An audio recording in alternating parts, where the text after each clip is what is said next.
everyone, welcome back. If you're new here, I'm Katie, and today's book review is on The Color of Home by Tosello.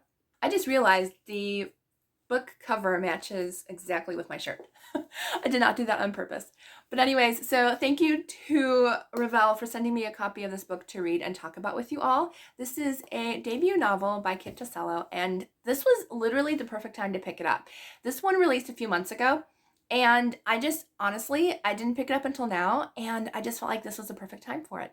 Because even though this is not set in winter, it had that really just sweet Hallmark type movie feel to it. And I felt like I enjoyed it more because of the season, because this is a time where everybody's watching Hallmark movies and those, sweet romance stories. I just felt like this fit really nicely and blended in well with all of the Christmas stories. So even though this was not a Christmas story, I just felt it was a really great time to read it.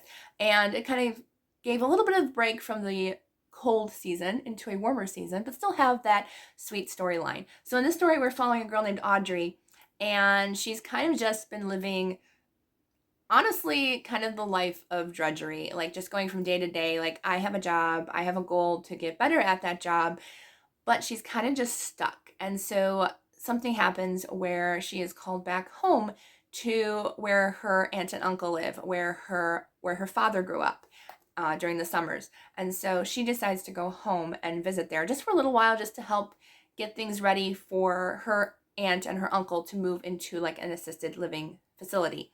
So they're better taken care of.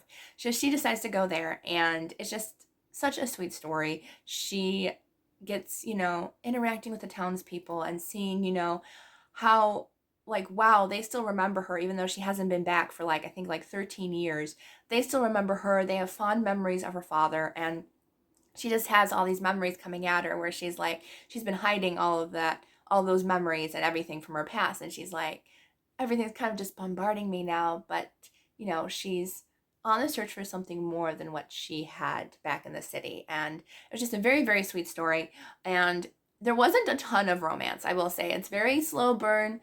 There's a little bit of romance, but it doesn't really hit until the end. So if you're not a huge romance fan, this one doesn't have a lot of romance. It's more about the small town feel, becoming friends with the characters in the town and finding friendship, and the found family trope. I feel like it's more of a found family trope in this story, but I really enjoyed it. I thought it was very, very sweet. As I said, it's perfect for this time of year, even though it's not set in winter.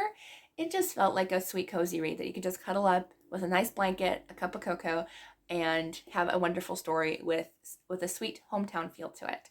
So I will link this book where you can purchase it down below from Bigger Book House, because they always have free shipping on their books, which is awesome. So check them out.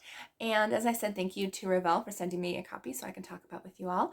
I hope you all have a wonderful day, and I will see you all in the next video.